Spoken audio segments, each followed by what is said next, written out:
Hola, ¿qué tal? Me da mucho gusto entrar en comunicación con ustedes, iniciar una nueva semana en este lunes 14 de junio, con el placer de entrar en comunicación, de entrar en los temas que nos interesan, en aquellos temas que son del dominio y que miren, este fin de semana, cómo se ha juntado material. Tenemos temas de todo tipo, de toda índole, pero que nos van a llevar a seguir bordando en el interés que tenemos por darnos un mejor país, por tener un mejor México y que, bueno, hoy hace 8 días estábamos pues contando, imaginando cómo habían cerrado los procesos electorales, contentos por la buena respuesta, contentos porque habíamos logrado los ciudadanos una votación que impedía al presidente de la República hacerle cambios a la Constitución que podrían derivar en cosas que no queremos, en cosas que no buscamos en este momento los mexicanos y menos que van vinculados con aquello de alargar los periodos gubernamentales, la posibilidad de que el presidente de la República alargara su periodo, se estremecía por allí, la situación en torno a la Suprema Corte de Justicia también. Todo esto motivó que el presidente de la República empezara pues eufórico por los resultados que había tenido. 11 gubernaturas no era poca cosa. Sin embargo, en la medida en que fue asimilando la situación, ya no le gustó. Ya no le gustó y empezó a tener un ánimo un poquito más agrio, empezó a tener ya críticas muy fuertes, críticas a propios y extraños, la agarró contra los medios de comunicación por la caída, por la debacle que alcanzó su partido Morena, su movimiento, particularmente en la capital de la República, en donde, bueno, pues él empezó todo esto. Realmente el movimiento de López Obrador se da en la Ciudad de México. Allí lo va conformando él, creando grupos, dándoles posesión a algunos grupúsculos muy extraños, muy extremos, los Panteras, los Panchos Villas, los grupos de comerciantes ambulantes, los mercados sobre ruedas, todo lo que fue generando ese movimiento y que pues ahora que se produce un descalabro tal que divide, fragmenta la capital de la República Mexicana en dos. Y yo no estoy con aquello que se ha venido manejando, que si los fifís, que si los chairos, que si los pobres, que si los ricos, eso no es cierto. Quienes conocemos la Ciudad de México sabemos que hay lugares que están muy depauperados en los dos lados, como hay lugares de mejor calidad de vida, con un mayor índice de riqueza. La desigualdad está distribuida en toda la Ciudad de México. No hay ninguna alcaldía que se pueda apreciar de tener o puros pobres o puros ricos. Eso está nada más en algunas mentes medio calenturientas. El hecho es que esta situación llevó a López Obrador a un discurso verdaderamente desafortunado, de veras desafortunado. Miren, si algo caracteriza al mexicano es ser aspiracional. El mexicano tiene como meta ir avanzando poco a poquito, empiezan las familias buscando la manera en que los hijos vayan a la escuela, estudien, si ellos no tienen estudios universitarios, procuran que los muchachos tengan que la carrera técnica, en algunas ocasiones la carrera universitaria, siempre se va dando este proceso aspiracional. No es nada nuevo, no es nada extraño, eso es parte de la esencia del mexicano. ¿Por qué vamos a ponerle elogios a lo que sucede con los que se van a Estados Unidos y mandan más de 40,000 millones de dólares al año y que lo están haciendo con el fin de tener mejores condiciones de vida? Ese es el propósito y escuchamos a López Obrador que de repente se desvive en que son nuestros héroes y hay que aplaudirles, a pesar de que sabe perfectamente, y si no lo sabe alguien se lo debería decir, que ese es dinero de sangre, que ese dinero está manchado por aquellos que tuvieron que dejar sus comunidades para irse a buscar la papa en donde no la tienen, que tendría que ser en sus lugares de origen. Así es como se da la migración. Así es como se da este proceso de la salida de miles, millones de mexicanos que se han ido asentando en los Estados Unidos, que se van a trabajar, que ya habíamos logrado a partir del año 2000 que se invirtiera el proceso. Ya eran más los mexicanos que estaban regresando, aquellos que estaban viniendo a sus pueblos a aprovechar el ranchito que habían comprado, la parcelita que se habían adquirido, el negocito, que la tiendita de abarrotes, la miscelánea, que habían comprado en sus pueblitos y que allá iban poco a poco, aquellos que habían aprendido nuevos oficios y que llegaban a aplicarlos, que el que sabía ahora de jardinería, el que sabía ahora de albañilería, iban y se iban involucrando poco a poco de nuevo en las comunidades de las que habían salido. Y pues ante la crisis que ha derivado de este gobierno, y sí es de este gobierno, ¿sí? ¿Por qué? Pues porque este gobierno no supo dar un giro al proceso económico con la que ya veníamos con una crisis económica, pero se agrava con la pandemia, se dan más circunstancias complejas, complicadas, y ahora estamos viendo cómo otra vez miles de mexicanos se están yendo al otro lado. Ah, pues a López Obrador le pareció mal. Yo les pregunto a ustedes, a ver, ustedes, ¿se dicen pobres? ¿Se dicen clase medieros? ¿Se dicen ricos? ¿Se dicen millonarios? ¿Se dicen multimillonarios? No lo sé.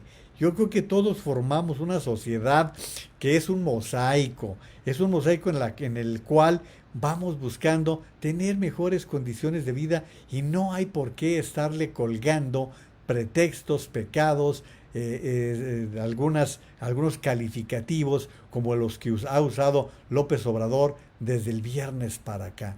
Y miren, si lo entendía alguien como Enrique Peña Nieto, pues no entiendo cómo ahora alguien que pues supuestamente lucha por darle mejores condiciones a los pobres no lo está haciendo. Les voy a pasar este TikTok no porque vaya exactamente con las condiciones, sino para que escuchen ustedes que el mismísimo Peña Nieto entendía mejor que Andrés Manuel López Obrador la parte aspiracional de los mexicanos. Vean por favor lo siguiente.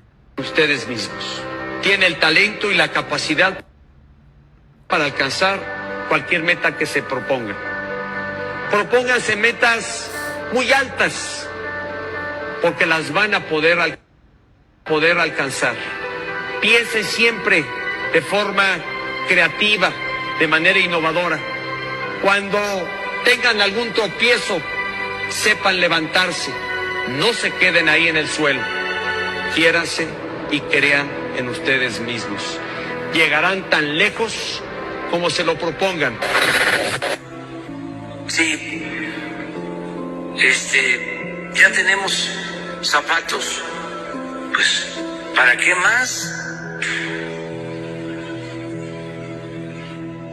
Si ya se tiene la ropa indispensable, solo eso. Si se puede tener un vehículo modesto para el traslado, ¿por qué el lujo? Sepan quererse y sepan creer en ustedes mismos. Tienen que alcanzar. Piensen siempre de forma creativa, de manera innovadora.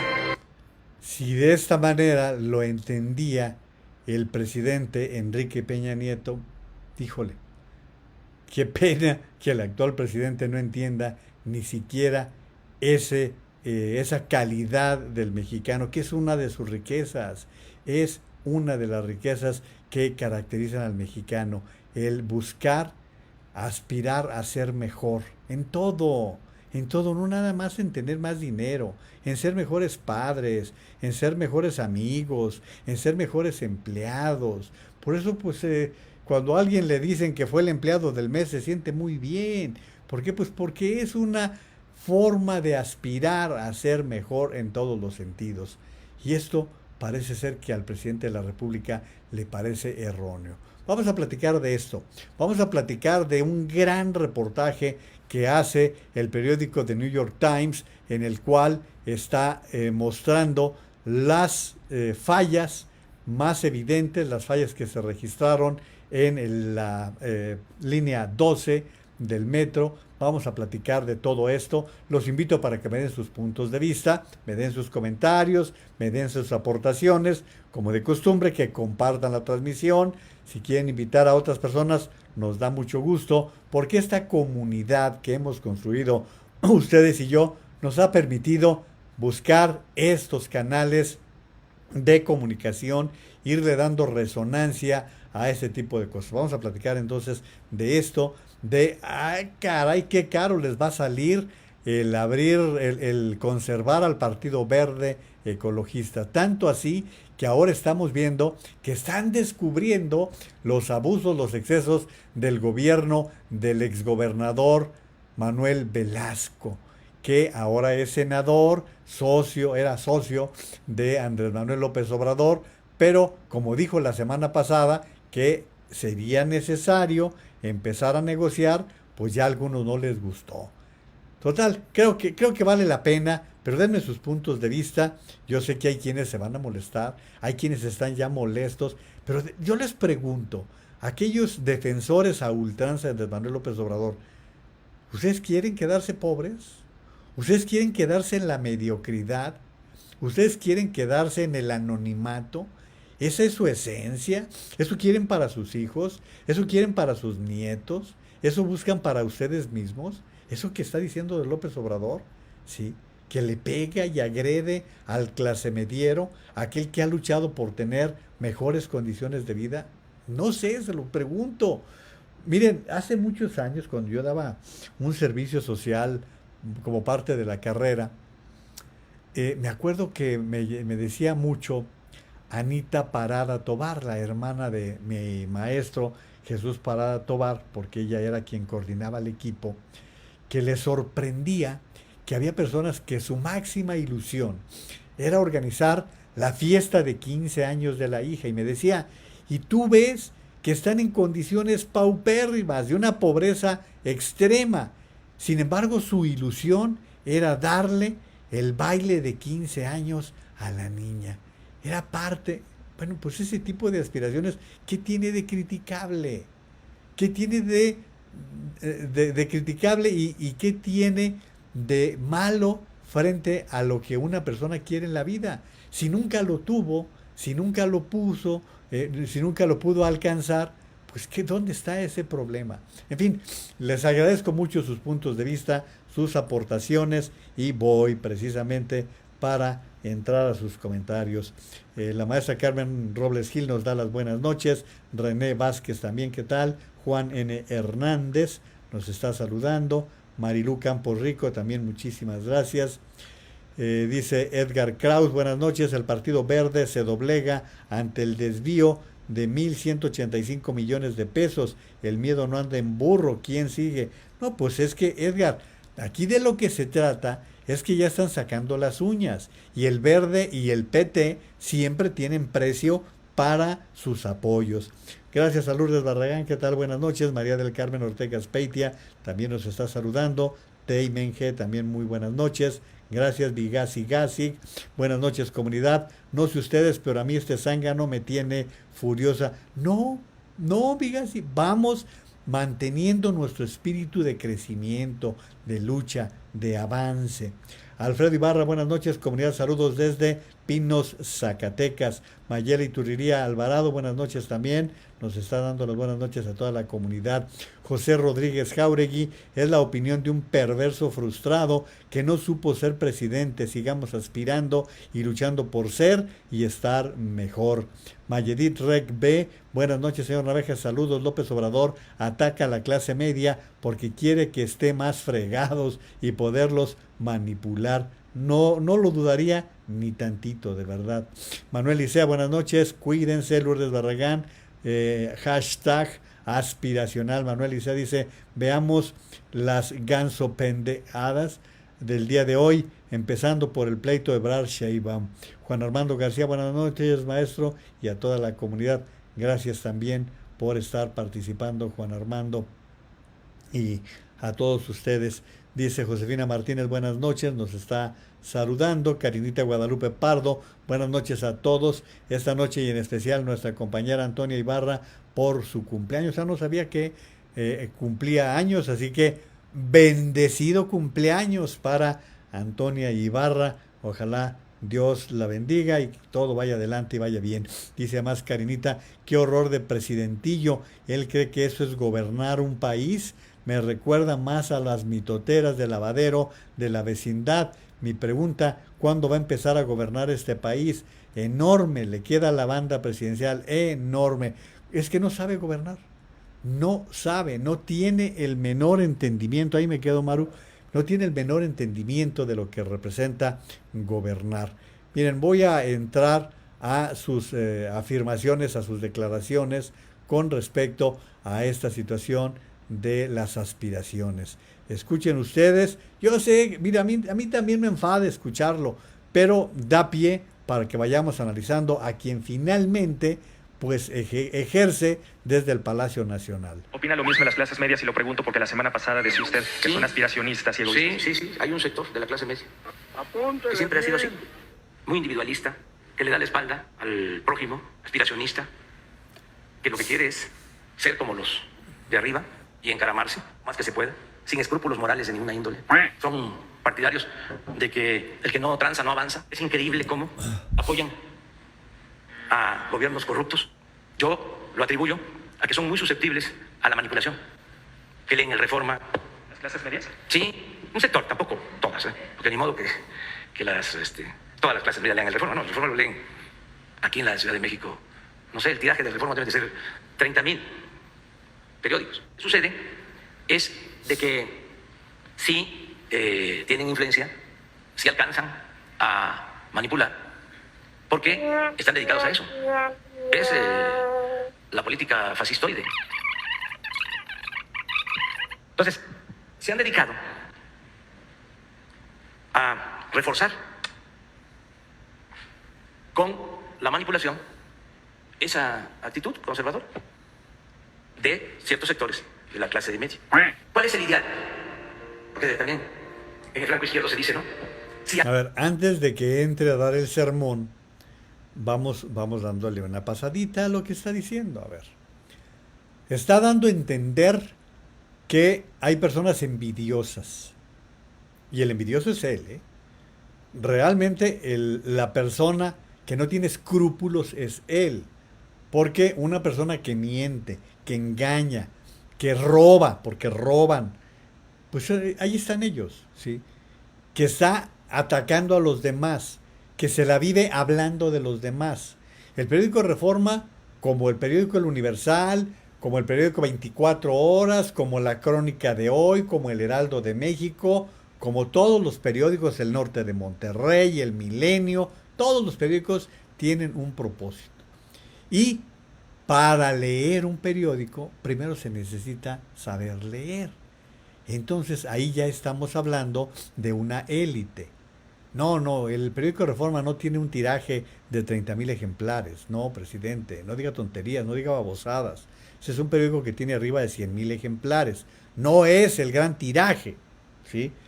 The New York Times debe tener, no sé, 50 millones de ejemplares, ¿sí? Los Angeles Times tiene 7 millones o 20 millones de ejemplares, no lo sé, estaría hablando como podríamos decirlo.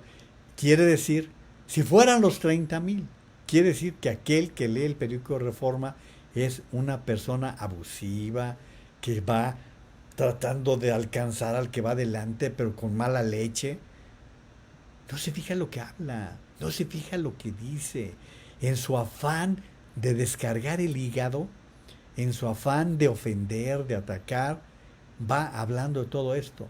Y luego nos sale con una retahíla de lugares comunes como los que vamos a escuchar a continuación. hay clase media, luego entonces va a haber más conservadurismo. No, hay que sacar a millones de mexicanos de la pobreza que se coloquen en la clase media, pero sin la mentalidad egoísta, con la doctrina del humanismo. Una clase media fraterna, no individualizada.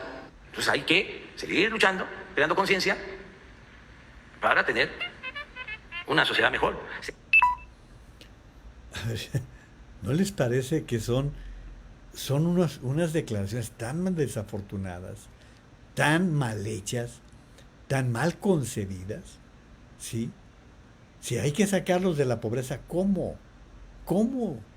Si traes una bronca de desempleo, traes al país con un problema grave de desempleo.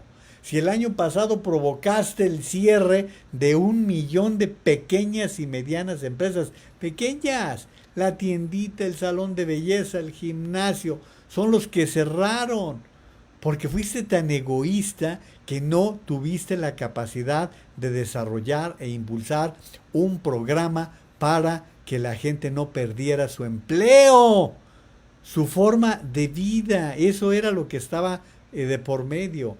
Miren, hoy en el periódico Reforma, precisamente, el analista, el crítico Jesús Silva Herzog Márquez, escribe: el pecado del aspirantismo. Vamos a platicar de esto, pero no me quiero atrasar con sus comentarios que ya están muy propios aquí en la emisión de hoy. Así que voy a leer algunos comentarios de ustedes para darle también curso a todo lo que están opinando. Dice Lourdes Barragán: el Cacas es un resentido y envidioso, mediocre, huevonzón, conformista, una basofia, es lo que dice Lourdes.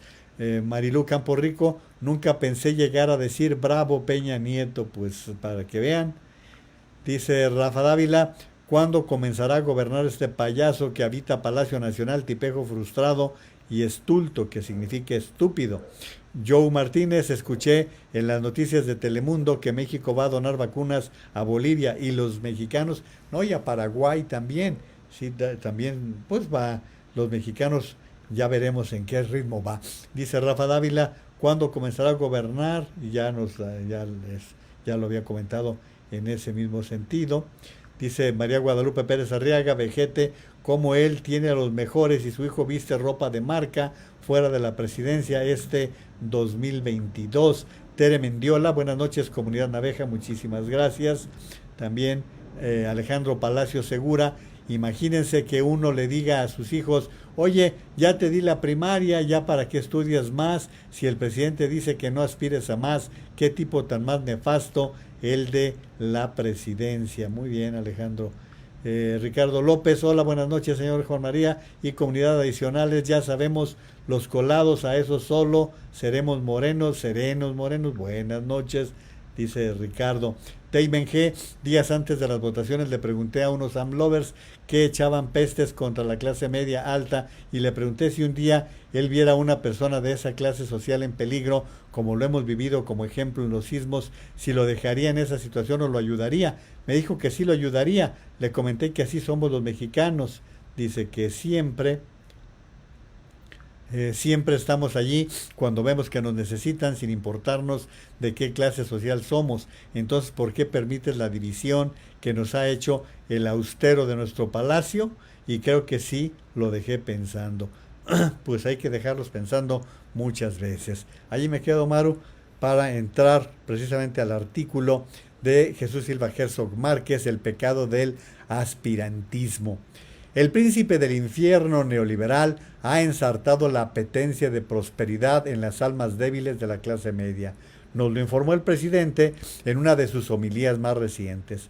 Le preocupa, por supuesto, nuestra paz espiritual y por ello fustiga, para ejemplo de la nación, a quienes han caído en la trampa de las posesiones y los estudios. Los descastados, que no son ni ricos ni pobres, han sido corroídos por el veneno de la ambición, encandilados con la esperanza de un patrimonio. Se apartan del verdadero camino. Por eso nuestro amado guía nos apremia a resistir la tentación del estudio que nos aleja de la raíz, de la riqueza, que nos convierte en egoístas, del conocimiento, que nos hace dudar de su infinita magnificencia. Para el nuevo credo, el aspirantismo es el peor de los pecados porque es pueblo que reniega de ser pueblo. Idolatría, dejar de reverenciar a la única divinidad y adorar falsas imágenes, distraerse en la pequeñez de la colegiatura, ilusionarse con un cambio de casa, con formas de la apostasía. abandonar la verdadera religión para esclavizarse a las mensualidades de una tarjeta de crédito, entregarle el alma al diablo, miserables clasemedieros que se esfuerzan por darle educación superior a sus hijos, que quieren cambiar el coche el año siguiente y que planean vacaciones para Navidad.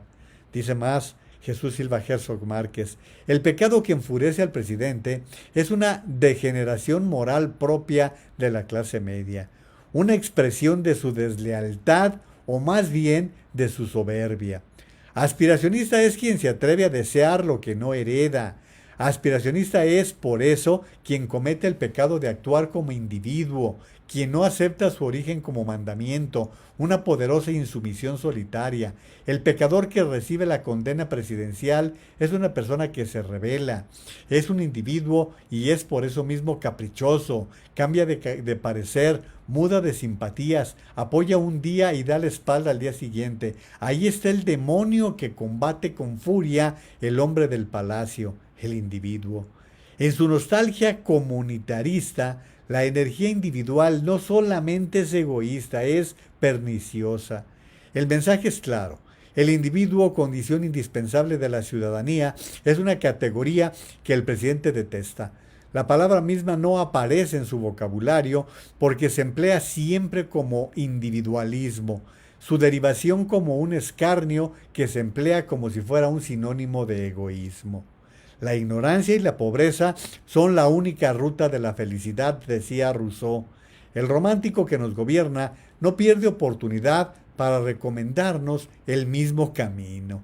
Está convencido de que el aguante es el temple moral del pueblo.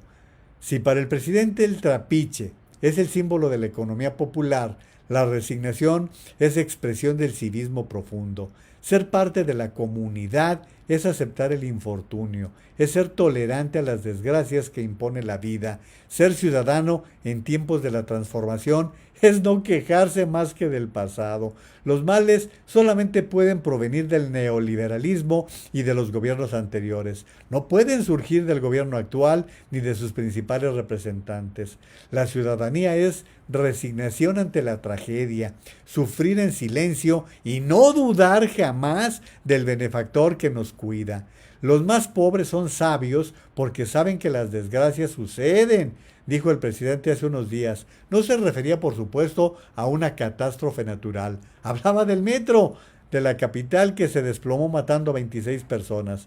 El presidente asume que los humildes aceptan que la criminal ambición del gobierno de Marcelo Ebrard y la negligencia de sus sucesores ha de ser nuestro valle de lágrimas. Si alguien se indigna por la muerte de una hija, si alguien enfurece por la destrucción de su familia, caería en el pecado del aspirantismo. Exigir justicia sería demandar que exista la ley que nunca ha regido.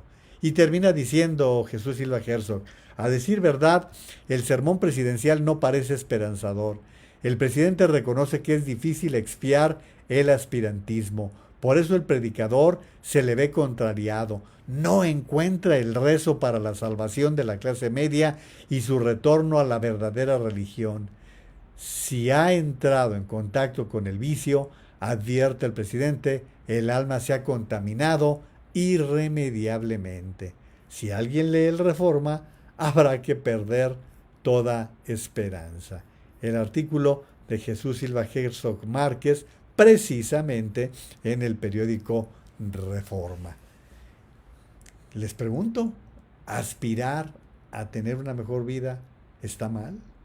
¿Sí? ¿Lo hace a uno menos persona, tener menos calidad humana?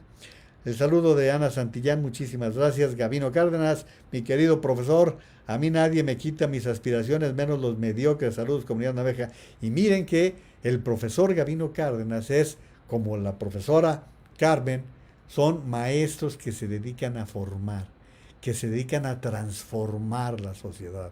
Son maestros que luchan todos los días porque los estudiantes de primaria lleguen a secundaria, los de secundaria a la prepa, y allí pueden irse a estudiar una carrera técnica, irse a trabajar, o si tienen habilidades, a una carrera universitaria, si tienen posibilidades igual a una carrera universitaria. En fin, son estos maestros que yo respeto muchísimo porque hacen un gran esfuerzo por transformar la sociedad. Y gracias a eso, hoy tenemos un país que tiene un promedio de 10 años de escolaridad. No es lo ideal, no es lo ideal. Lo ideal sería que todos tuviéramos un nivel más alto, particularmente de educación, de ilustración, de interés por la cultura.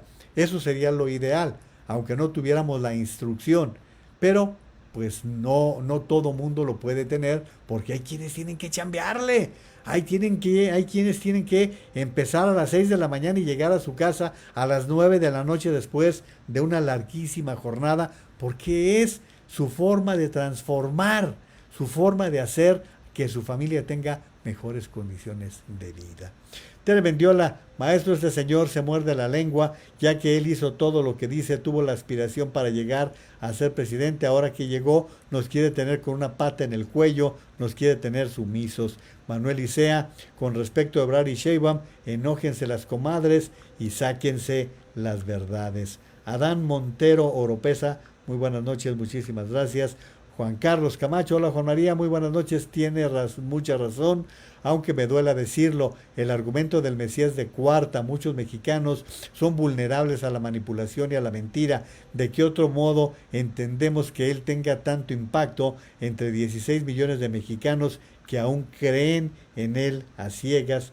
Así es, tienes toda la razón, Juan Carlos. Marilú Campos Rico, yo creo que sin querer se describe a él mismo y sus políticos, pobre diablo.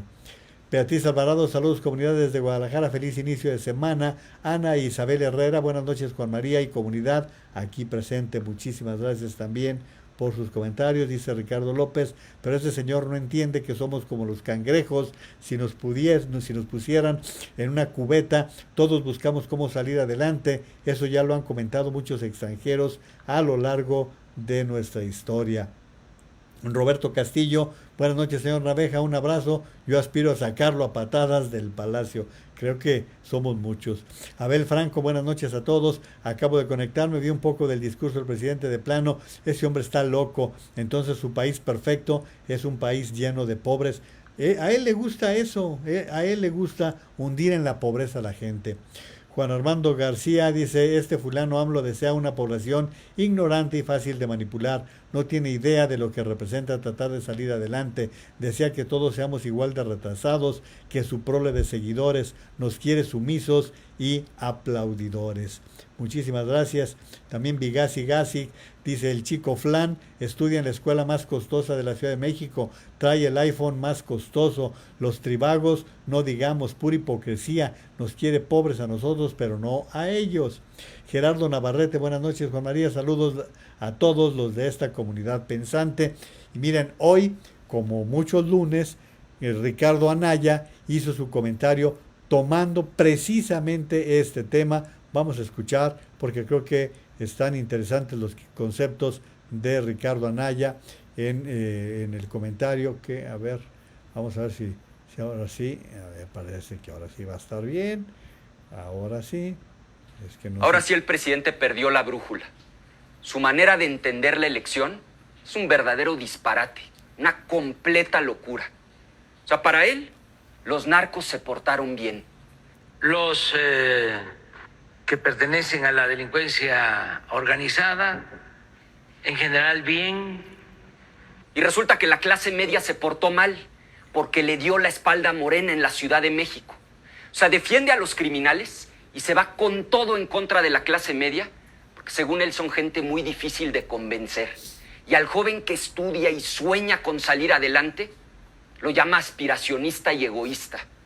Un integrante de clase media, con licenciatura, con maestría, con doctorado, no está muy difícil de convencer, porque es una actitud aspiracionista, es triunfar a toda costa, salir adelante, muy egoísta. ¿Pero cómo? Si la cultura del esfuerzo, soñar, luchar por salir adelante, eso es algo bueno, algo positivo. ¿O qué tipo de país queremos ser? ¿Un país con anhelos o un país de conformistas? ¿Un país que aspire a un proyecto de grandeza o uno agachado y sumiso? ¿Un país que confíe en el tesón y la fuerza de sus jóvenes y que los impulse o uno en el que se fomente la dependencia? Esto es gravísimo. López Obrador quiere un país con millones de personas viviendo en la pobreza para que dependan de él para poder comer.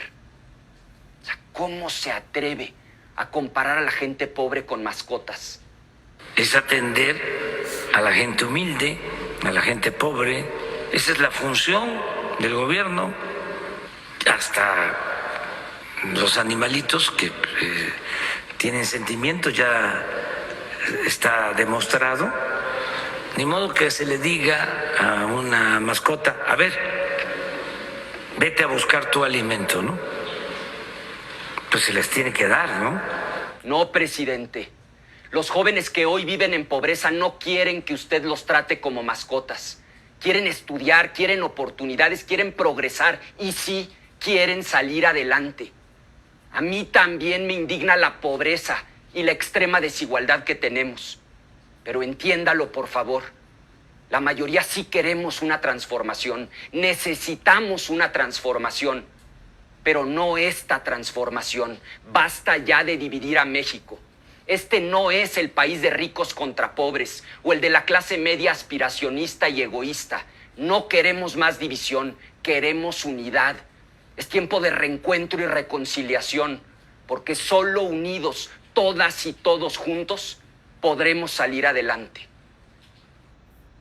Ese es el comentario de Ricardo Anaya en este lunes, como lo hace en muchas ocasiones, y a mí me pareció que da en el punto que estamos comentando. Miren, Sergio Negrete Cárdenas, el maestro del ITESO, de la Universidad ITESO de Guadalajara, dice: gobernar no es hablar en un micrófono por horas. Gobernar no es andar garnacheando por el país. Gobernar no es andar de mitotero y polarizando. Nunca le gustó trabajar. No esperen que lo haga ahora. Y José Roberto Gómez da a conocer esto que les voy a compartir para que ustedes vean de qué ha vivido Andrés Manuel López Obrador. Empleos de AMLO. Delegado en Tabasco del Instituto Nacional Indigenista del PRI, supongo, 5 años, del 77 al 82, aunque extrañamente se graduó hasta el 87. Gobierno del Distrito Federal, 4 años y medio. Pero fíjense, ¿desde cuándo brinca? Hasta el 5 de diciembre del 2000. Y allí estuvo hasta el 29 de julio del 2005. O sea, ¿cuánto tiempo pasó y de a qué se dedicaba? ¿De qué vivió del 2005 al 2015? De la venta de sus libros. Sus declaraciones de impuestos están en 0. 10 años sin trabajar. Fundación de Morena, 9 de julio del 14. Presidente de Morena, 2 años. Del 20 de noviembre del 15 al 12 de diciembre del 17. En los últimos 36 años ha trabajado 6 años y medio. Ha llevado la vida de un mexicano común y corriente. Dime de qué presumes y te diré de qué careces. Honestidad, no hay peor ciego que el que no quiere abrir los ojos, es lo que publicó en Twitter José Roberto Gómez, y es más que elocuente, más que claro. Es lo que hemos pedido, a ver, que nos explique de qué rayos vivió. ¿De qué carambas vivió Andrés Manuel López Obrador durante todos estos años? ¿Cómo ha formado un patrimonio en 36 años? Porque los muchachos grandes no trabajan.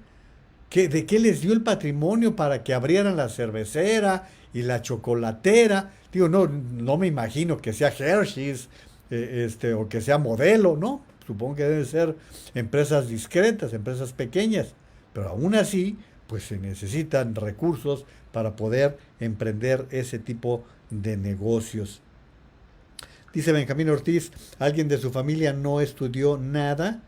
Pues no sabemos, ¿verdad? No sabemos. Karinita Guadalupe Pardo: todos los clasemedieros tenemos que promover la revocación de mandato. Aparte, sin la clase alta los chairos ni trabajo tuvieran. No es bueno que este señor siga difundiendo el odio ante todos, ya que todos necesitamos de todos. Jacqueline Batarse Amar: presidente, vete a tu rancho.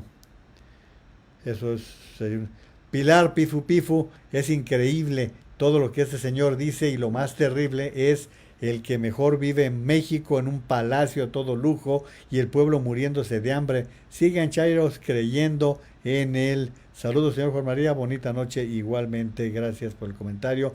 Juan N. Hernández, López presidente o pastor, ¿y de qué secta? Bueno, ya dijo él que es cristiano, que él está dentro de una de las ramas de los evangélicos, ya lo dijo, ya sabemos que no es católico, apostólico y romano, que ya sabemos que es cristiano de esos grupos. Estela Suárez, que lo digo con mucho respeto, no lo digo de manera despectiva. Joe Martínez, ¿y sus seguidores que viven acá en Estados Unidos no son aspiracionistas? Por supuesto, claro. Pues a ver, Joe, ¿cuántos andan buscando cambiar el coche? ¿Cuántos andan buscando comprar la casa? ¿Cuántos andan buscando comprar alimentos de mejor clase? En fin, Vigasi que estos chairos sanguijuelas ni a clase media llegan porque lo siguen apoyando y chupando de nuestros impuestos, por eso les dicen mascota a su jefe peje. Miren, nosotros en México por muchos años fuimos un país rural, ¿sí? Éramos un país rural, semirural y poco desarrollo urbano. Eso hasta los años todavía 60. Todavía hasta los 60 éramos predominantemente una sociedad rural. Entonces, pues la posibilidad de que se educaran esas generaciones eran muy difícil, era muy complicado. Yo les puedo decir, mi caso particular, mi abuelo, por ejemplo, no sabía leer ni escribir, pero aún así, sin saber leer y escribir, aprendió a sumar, a restar, a multiplicar, y fue un hombre que hizo un patrimonio muy respetable. Fue un hombre que compró propiedades en la zona de los Altos de Jalisco, y así fue como se desarrolló. Mi padre ya fue por lo menos unos meses a la escuela, mi madre también, en mi pueblo, en San Julián, Jalisco, y ellos se pusieron la meta de que se trasladarían a Guadalajara a procurar que sus hijos estudiasen. Esa era la meta. Y vean ustedes la evolución de las familias. Me estoy poniendo como ejemplo para ver la evolución. De tal forma que nosotros ya fuimos una familia urbana y ya su servidor pudo terminar una carrera universitaria, una maestría, producto de lo mismo, de la formación de una familia que fue en ese sentido, ¿sí? Y lo mismo ya ocurre con las siguientes generaciones. Mi hijo ya pudo estudiar una maestría en los Estados Unidos, ya fue otra forma de vida, otra forma de desarrollo. Bendito Dios que supieron trabajar. No le robaron nada a nadie, Andrés. Y perdón, como dice León Cauce, no somos amigos, pero es para ubicarnos cada quien, ¿sí? No le robaron a nadie, se fregaron, nos fregamos, chambeándole desde las 5 de la mañana y hasta las 8 o 9 de la noche y yendo a trabajar a Estados Unidos, y así fue como las familias podemos hacer un capital, un patrimonio y aprender a vivir mejor. Esa es la historia de los mexicanos, ¿no? Yo no soy un caso ajeno, me estoy poniendo como ejemplo porque así somos los mexicanos y creo que nos da mucho orgullo saber encontrar la forma de salir adelante para bien de nuestra familia, para bien de nuestros hijos, nuestros nietos, todo. Guillermo Olvera, Cruz Azul aspiró durante 23 años a ser campeón y lo logró. Guillermo, pero el Atlas desde el 51 no lo logra. Desde 1951. O sea, está más complicado todavía. El Cruz Azul como quiera 23 años y ya la hizo. Acuérdense ustedes que los Cachorros de Chicago duraron 100 años para ganar el campeonato. 100 años. Así que pues siempre cuando se le pone empeño a las cosas se avanza. José Naud, lo que pasa es que López Labrador es un huevón, vividor y ratero, aparte envidioso y ardido, está en el poder por los errores de los otros partidos, no porque su propuesta sea válida. Gracias, Gerardo Navarrete. El Cacas quiere tener un planeta de simios. Gracias por sus comentarios. Guillermo Olvera, aspirar a ser mejor es un valor natural y divino. María del Carmen Ortega Aspeitia, sus frustraciones y odio le alcanzó a los niños enfermos. López es un fracasado resentido. No, y fíjense, yo venía pensando, pues es hasta parte del pensamiento cristiano. Ayúdate, que yo te ayudaré. Ese es un principio básico, fundamental, y que bueno, pues nos habla simple y sencillamente de que es lo aspiracional, no es ningún pecado. Jani Martínez, es pecado ser una madre aspiracionista al querer y luchar para que sus hijos tengan una vida digna y puedan cumplir sus sueños, que se superen, que triunfen y aporten a su país. Eso es egoísta. Estela Suárez, no cabe duda que está cada vez más mal el presidente de este país, se le van las cabras, pareciera que está ido. Sí da esa impresión. Ahí me quedo, Maru, con Estela para entrar a otros temas. Vamos de lleno al asunto de la línea 12 del metro. Como ustedes saben, la línea 12 del metro registró esa tragedia en la que murieron 26 personas.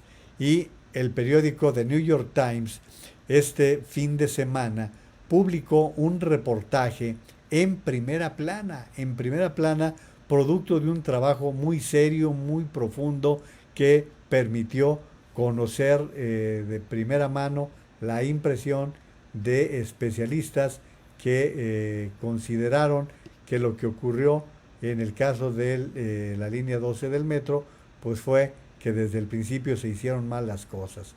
Ese es un hecho que así se está registrando. Voy a presentarles cómo aparece por qué colapsó la línea 12 del metro de Ciudad de México.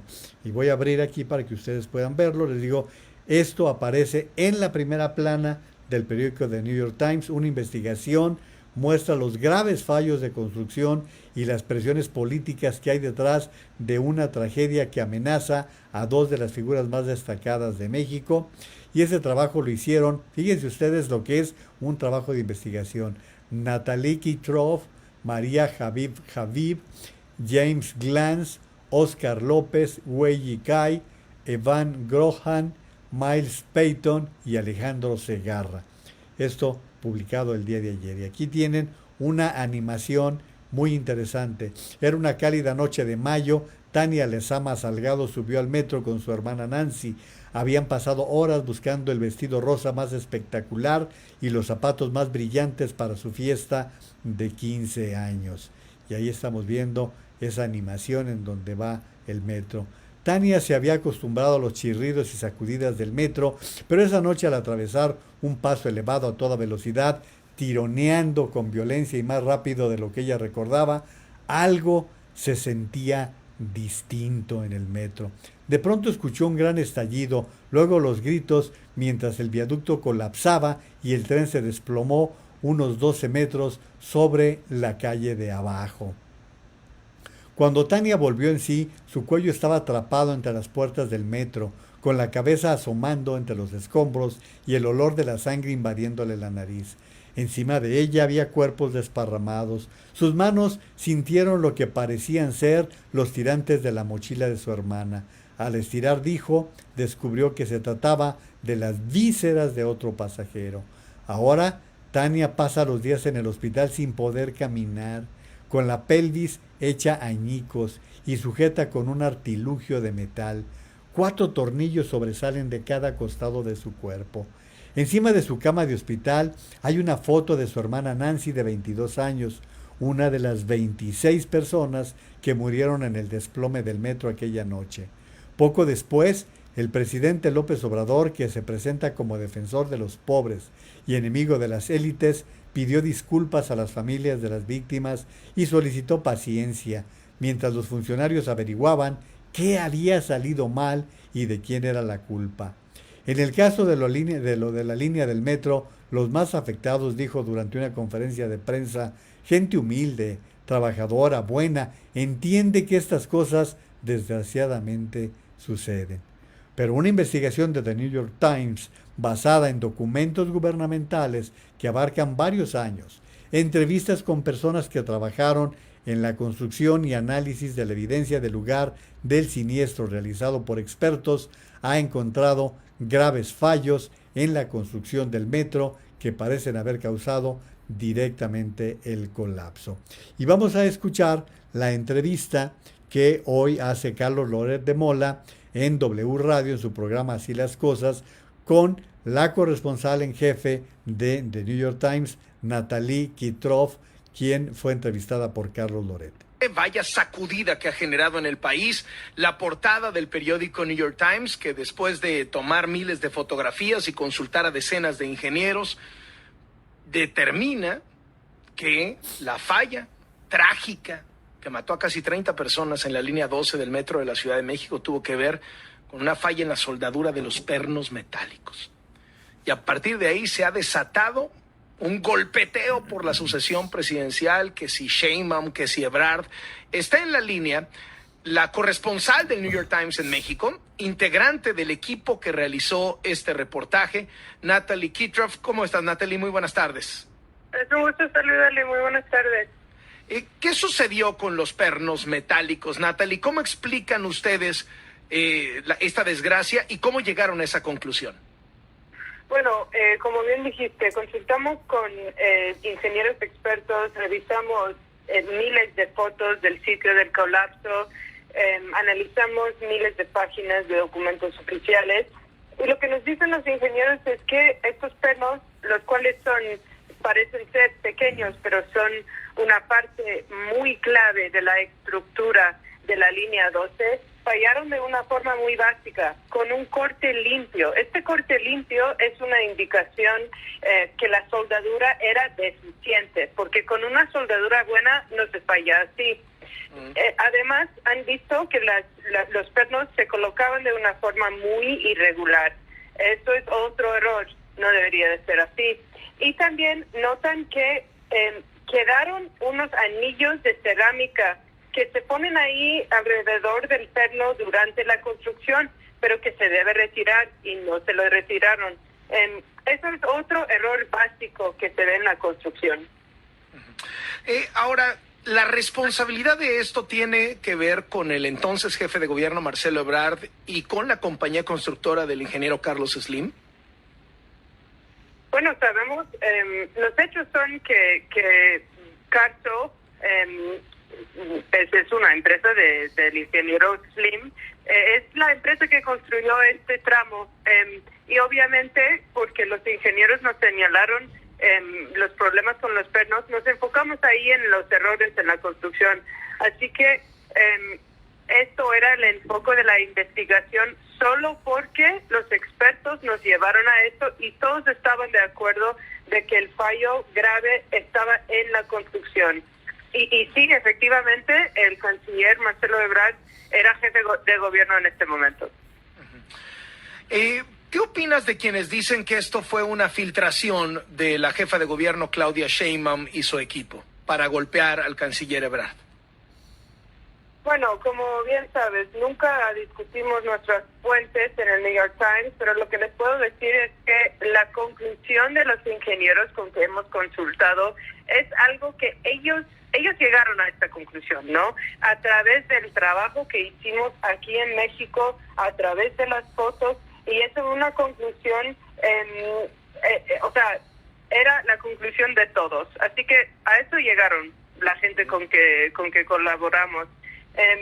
Independientemente, tenemos entendido que esta explicación es algo que se está considerando a nivel alto en los peritajes.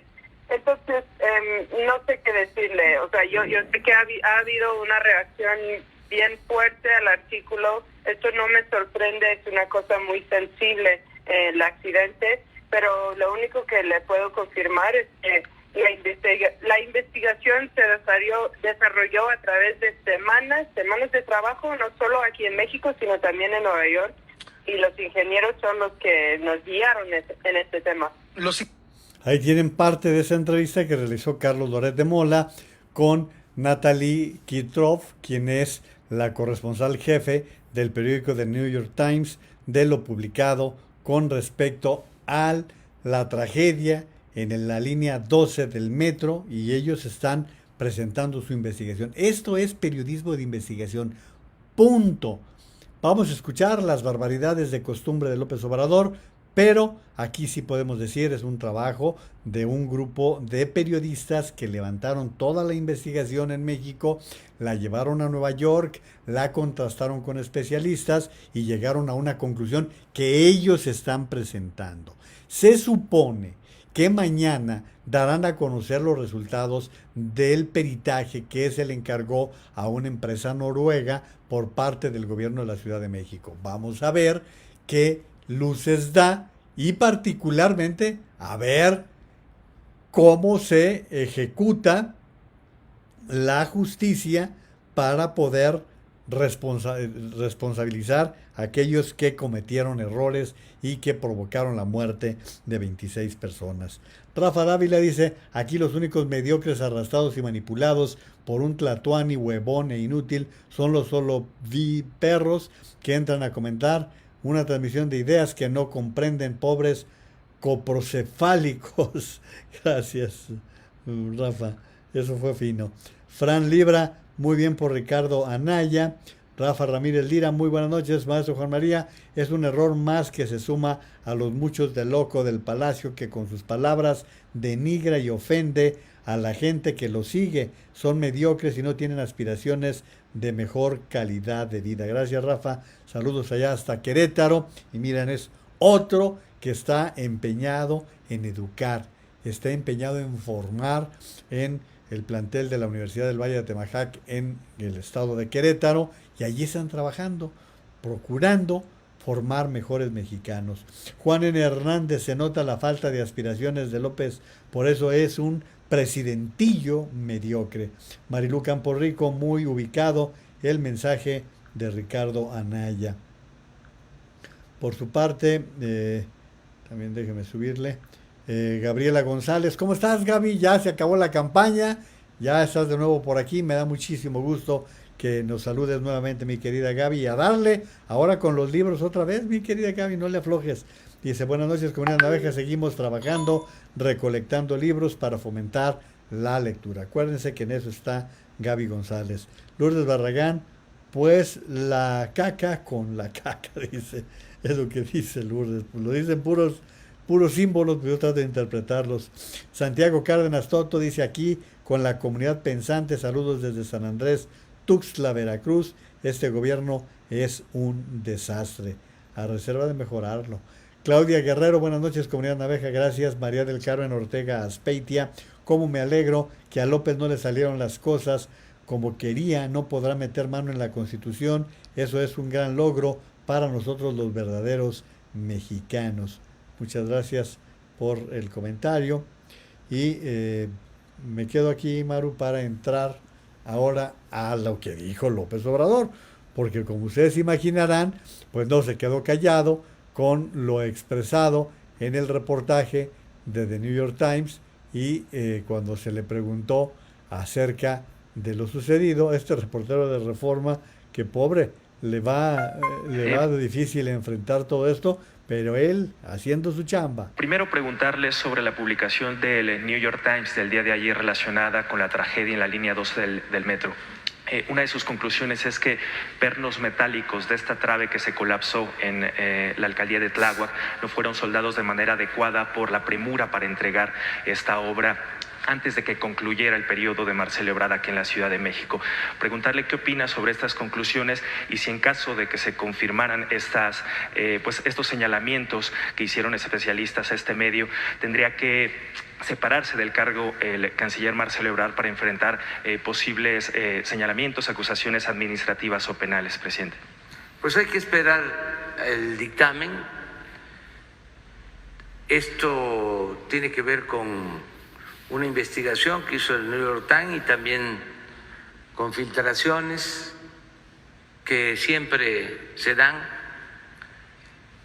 No es eso tan trascendente, no estoy en contra de las filtraciones, eso pues siempre ha existido y es muy difícil que no haya fuga de información. Hay que esperar el dictamen. Tengo entendido que en esta semana se va a dar a conocer el dictamen sobre el porqué de este lamentable accidente que ocasionó el que se venciera esta trave y perdían la vida en este accidente 26 personas a las que siempre les vamos a estar guardando nuestro respeto y considerando nuestro afecto a sus familiares. Entonces, esta semana se va a resolver y no nos adelantemos. Fíjense, hasta allí, más o menos, viene el estudio, viene el análisis, vamos a darles tiempo y luego viene el veneno. Sí, porque el sensacionalismo, el amarillismo del Reforma y de... A ver, ¿qué tiene que ver el Reforma? ¿Qué diablos tiene que ver el Reforma si quien publicó en primera plana con una investigación es The New York Times? Otros periódicos conservadores pues hacen raja o sacan raja política. Todo lo que consideran nos afecta, lo magnifican.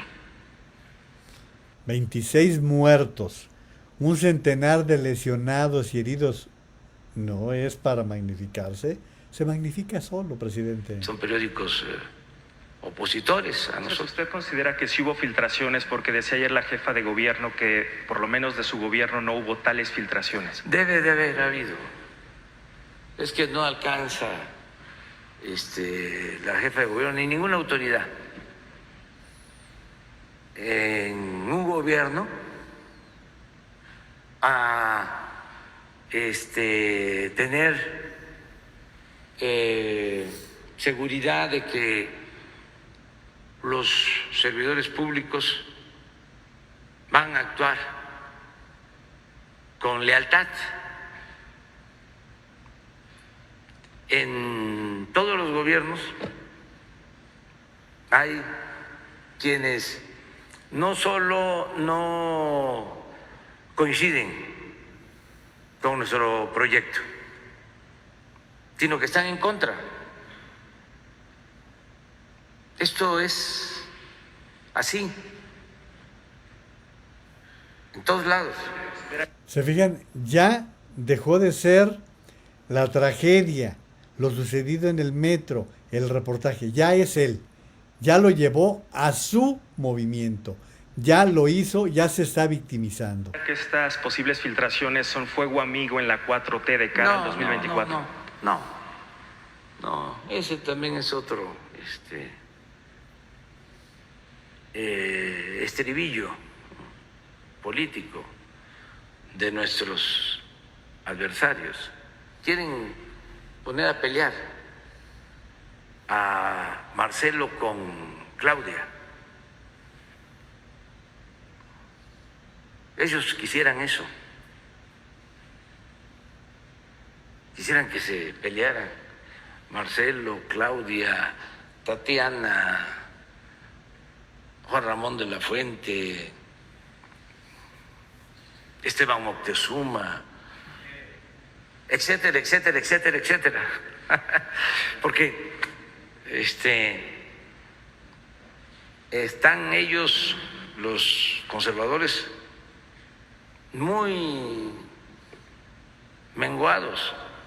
Quise llegar hasta esta parte de su declaración porque, en primer lugar, está diciendo López Obrador los nombres de quienes considera son sus candidatos a sucederle. Claudia Sheinbaum, Marcelo Ebrard, incluye incluso a Tatiana Cloutier. Habla, de repente se sacó de las Naciones Unidas a Juan Ramón de la Fuente, sacó de Washington al embajador Esteban Moctezuma, no incluyó a Ricardo Monreal, ¿por qué? ¿Quién sabe? Y dice, están muy disminuidos, les podemos prestar. No, presidente, perdóneme, pero hay por lo menos 10 de mejor nivel que los que acaba usted de mencionar y que pueden ser aspirantes a la presidencia de la República. Por lo menos 10. Y yo no estoy a favor de ninguno, ni milito en ningún partido, pero sí le voy a decir que por lo menos hay 10. Mire, Enrique de la Madrid, el propio Ricardo Anaya, Gustavo de Hoyos, que son 3 que han estado por allí viéndose y que pudieran ser en un momento dado aspirantes. Pero está Enrique Alfaro, el gobernador de Jalisco. Del lado de las mujeres, hay mujeres muy brillantes como Patricia Mercado, por mencionar alguien de Movimiento Ciudadano, que también pudiera tener las posibilidades. Juan Carlos Romero Hicks, en el Partido Acción Nacional, que también de repente menciona interés en contender por la presidencia de la República. Es decir, le doy por lo menos 10 nombres de personalidades, de elementos. Maru Campos, el mismo Javier, el gobernador de Chihuahua. Vaya, hay bastante material que la alianza, si quiere ir en alianza, tendrá parque con que. El problema será que definan quién será su candidato a la presidencia de la República, porque hay gente con mucha capacidad para enfrentar a cualquiera de los que acaba de mencionar y con muchísimo mayor talento y trayectoria que cualquiera de los que usted ha mencionado. Así, lo quise dejar llegar hasta ese momento para echarle el candela y decirle, no, la caballada no está flaca, no está flaca, se hace que está más flaca del lado de Morena que del lado de la posible alianza. Abisaí Pérez, ese viejo zángano no ha trabajado nunca. Don Marcos Gerá de Budevo, hace tiempo un hermano del presidente en turno había dicho que demostrara a su hermano AMLO de qué pudo vivir durante 18 años. Así es, por lo menos Carmen Abeja nos saluda a toda la comunidad. Testito, saludos, magnífica comunidad, un poco tarde, pero aquí presente, siempre bienvenidos. Manuel Isea, dice el señor de Palagio, ha vivido de la extorsión cuando los pozos petroleros y cuando el cierre de Reforma le dieron dinero, millones de pesos, para que se fueran sus huestes. También nos dice Enrique Telles, muy sencillo, mamando el dinero del pueblo trabajador que cubre impuestos, dinero con el cual les mata el hambre a los chairos huevones. Mis respetos y un saludo para el señor Naveja, gracias. Jesús Moreno, el Cacas, en su vida ha trabajado. Ahí están todos los comentarios que se están recibiendo. Raúl Garza Fuentes, saludos desde Durango, comunidad Naveja, muchísimas gracias también, muy amable, gracias por sus comentarios. Dice, Jesús Galindo, muy buenas noches, Community Naveja, ¿qué tal? ¿Le va, Master? Nos va bien, aquí vamos echándole ganas entre todos. Dice Jesús Moreno, el Caca solo se la pasa diciendo estupideces y tragando garnachas. Sí, se le da a Jesús el andar como marrana placera. Gerardo Navarrete, ¿por qué no critica el Cacas a los pobres que trabajan chingándose, mandando sus dólares, y a esos paisanos, de esos paisanos no se queja? Benjamín Rivero, este ataque de AMLO a las clases medias lo exhibe como realmente es, le quita la máscara y lo muestra como dictador, resentido, autoritario, y creo que la gente apenas empieza a despertar. Eddie Méndez, el presidente no es cristiano, ofende a la comunidad cristiana con su comportamiento. Yo por eso les decía, hablaba con todo respeto de estos grupos. Jani Martínez, y los mexicanos que están en Estados Unidos no son héroes y ahora resulta que son malos, pues se fueron porque aspiran a una vida mejor. Don Francisco Aceves Silver, es un resentido social el Meco López y encontró su minita electoral. Los jodidos son su mercado. Tiene razón, don Francisco. María del Carmen Ortega Speitia, los hijos de López son unos inútiles, como su padre, solo robando pueden tener algo. Edgar Kraus, el Cacas debió quedarse de carretonero con su yunta de bueyes en su pueblo, como lo añora. Vamos a otros temas, ahí me quedo, Maru. Quiero reconocer, miren, en este asunto de la línea 12, yo les di la información del arquitecto Axel Belfort. Él en Twitter, desde el principio, hizo estos señalamientos y ayer en Twitter decía, en realidad mis hilos tienen muchísima más información que el reportaje de New York Times. A las pruebas me remito y te invito a leer los hilos completos. Respecto a los casquillos cerámicos, sí los comenté y también mucho antes que New York Times. Y aprovecho el anterior comentario para pasar ahora a los problemas que noto en la ejecución de obra. Los pernos de cortante instalados y expuestos ahora en los escombros del desplome muestran deficiencias en su instalación, incluso con casquillos cerámicos aún presentes. Maru, no, yo no tengo el nombre del ingeniero, creo que es el ingeniero Ramírez, que nos dio toda esta explicación aquí. No lo tengo aquí a la mano, la verdad es que me resulta muy complicado conservar todos sus comentarios, pero de la misma manera nos dio algunas consideraciones aquí mismo en la comunidad, toda una explicación de lo que había sucedido, de lo que ocurrió con respecto a esta situación. Denise Dresser, nos pasamos a lo del Partido Verde. Dice, primer acto, Partido Verde va en coalición con Morena y proveerá votos para alcanzar mayoría en el Congreso. Segundo acto, Manuel Velasco anuncia que alianza con López Obrador no es incondicional. Tercer acto, SAT investiga conocida corrupción de Velasco.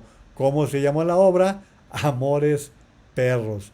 Todo esto porque el Reforma publicó que empresas fantasma emitieron facturas falsas por más de 500 millones de pesos al gobierno de Chiapas en la gestión de Manuel Velasco, según documentos del SAT obtenidos por mexicanos contra la corrupción y la impunidad. Ya ven qué importante es tener esta investigación que permanentemente está haciendo Mexicanos Unidos contra la Corrupción y la Impunidad, para que vean. Bueno, Ivonne Melgar, la reportera de Excelsior, dice, a principios del sexenio, Morena bateó a Xóchitl Gálvez en su propuesta de investigar el gasto del gobernador Manuel Velasco. Lo recordé hoy que sabemos que el gobierno sí indagó aquellos manejos. Como dijo una sabia amiga, si pataleas contra la 4T, siempre estará la Unidad de Inteligencia Financiera. Y escuchen ustedes las palabras de aquel entonces de la senadora. Compañeras y compañeros senadores, me voy a referir al dictamen anterior que el grupo parlamentario, especialmente de Morena, votó en contra. Y me voy a referir porque pareciera que de este Senado no se le puede tocar ni con el pétalo de una rosa al señor gobernador de Chiapas. A mí me avergüenza que se hayan gastado 685 millones de pesos en plantas de emergencia, en templetes para programas de mujeres. El presidente ha dicho que vamos a castigar la corrupción. Lo único que pedíamos en el dictamen era que se nos diera la información. Ni siquiera estábamos prejuzgando. Sí votamos a favor los dictámenes de Baja California, sí votamos a favor el dictamen de Quintana Roo, donde es el mismo cuestionamiento. Yo sí quiero que Morena aclare si de una vez le vamos a permitir a los gobernadores afines hacer lo que se les pegue la gana con el presupuesto público y a los adversarios a castigarlos. Ya se votó el dictamen, pero yo sigo pensando que ese programa, era un acuerdo de que íbamos a votar todos los dictámenes a favor. Pero ya veo que hay operación política, son mayoría, pero entonces quitémonos la doble moral. Entonces no pongamos a la corrupción como la principal bandera si no estamos dispuestos a investigar a todos los gobernadores de este país. Muchas gracias. Senadora. Ahí tienen las palabras de la senadora Xóchitl Gálvez, que refirió la reportera de Excelsior, Ivonne Melgar, que dice: a principios del sexenio, Morena bateó a Xóchitl Gálvez en su propuesta de investigar el gasto del gobernador Manuel Velasco. Bueno, pues ahora escuchemos a una de las reporteras de Mexicanos contra la Corrupción que hicieron la investigación a este respecto. Vanessa Cisneros, investigadora de Mexicanos contra la Corrupción y la Impunidad, fue entrevistada en MBS Noticias por Luis Cárdenas a este respecto. Muy bien, aquí.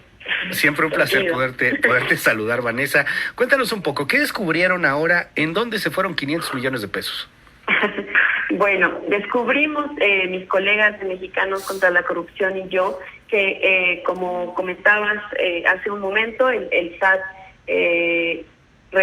descubrió o investigó que el gobierno de Chiapas dio contratos por más de 500 millones de pesos a 6 empresas fantasmas, que les llamamos, ¿no? Porque pues no están constituidas, están constituidas, pero en realidad pues su existencia es como de papel.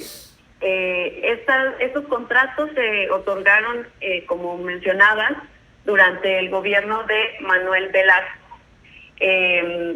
Los contratos se dieron por diversas dependencias entre 2014 y 2015. Las empresas son Operadora SAL, Grupo Asesor Odul, Factibilidad Empresarial de México, Advisor Group Soluciones, Maquiladora Textil GM y Constructora Jaguar Negro.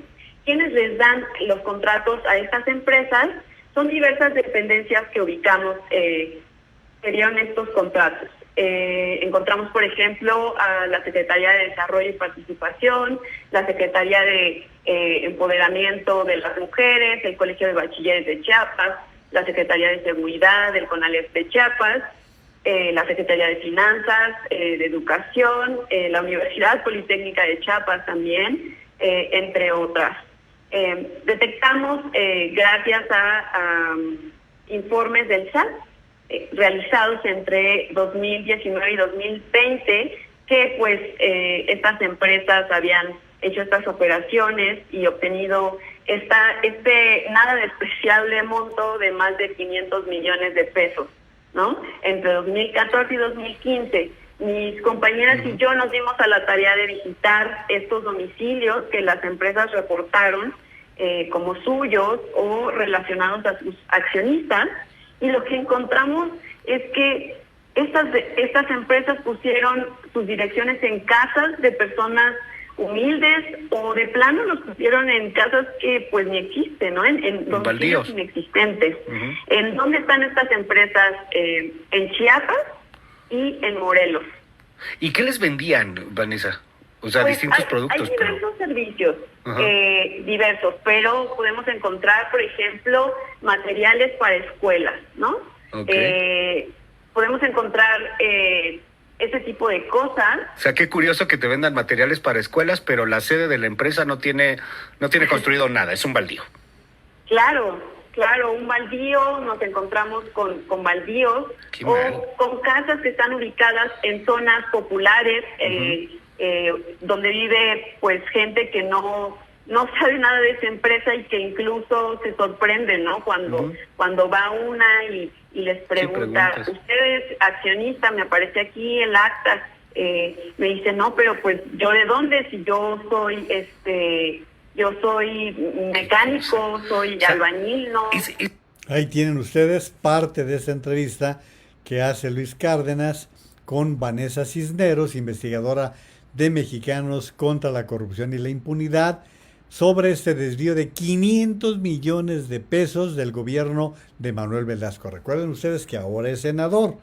El esposo, ¿cómo se llama la actriz? ¿Es de Anaí o de con quién está casado? Con un artista.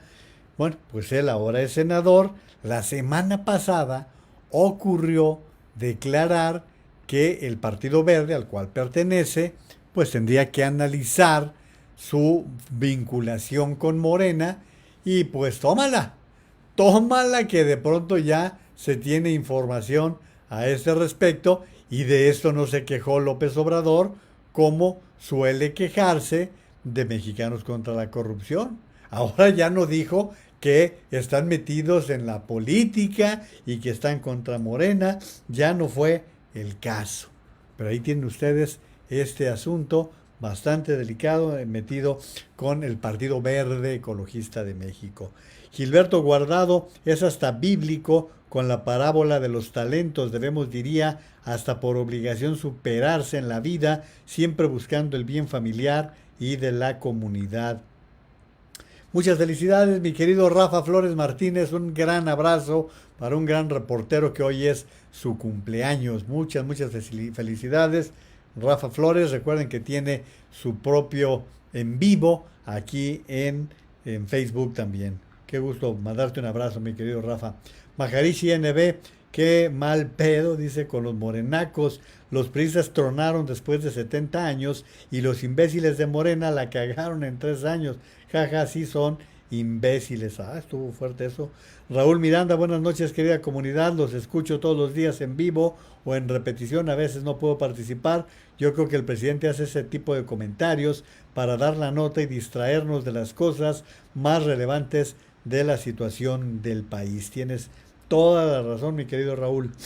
María del Carmen Ortega Speiti, a los seguidores de este loco de Palacio los está entrenando para ser unos inútiles como un porro resentido y fracasado.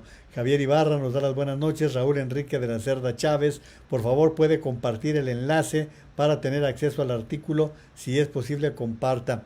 Pues ahí está, Maru, el artículo de Jesús Silva Herzog Márquez.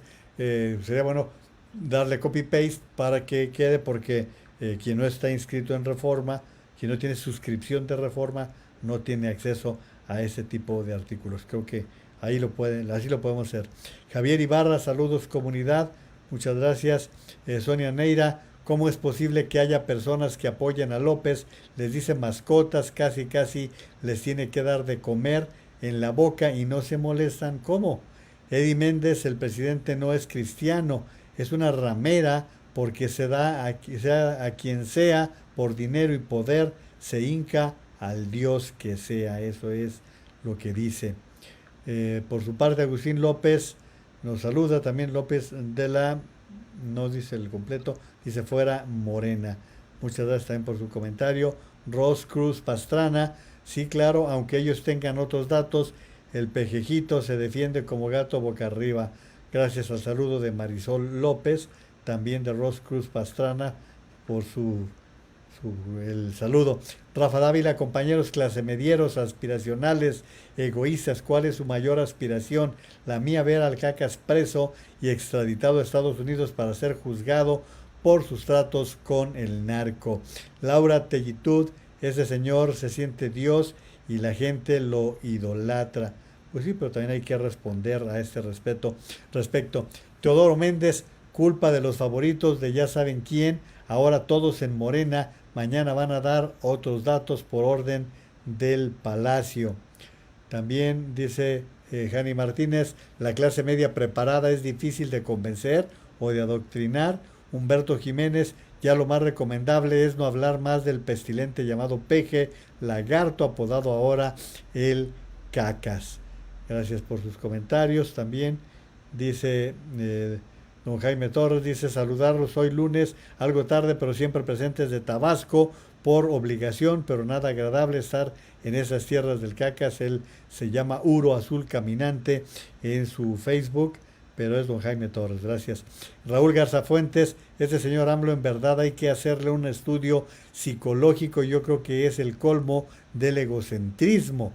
Mariel Silva, Juan María Naveja Comunicación, lo felicito. ¿Qué estómago tiene para aguantar al mugre tartamudo? ¡Qué horror!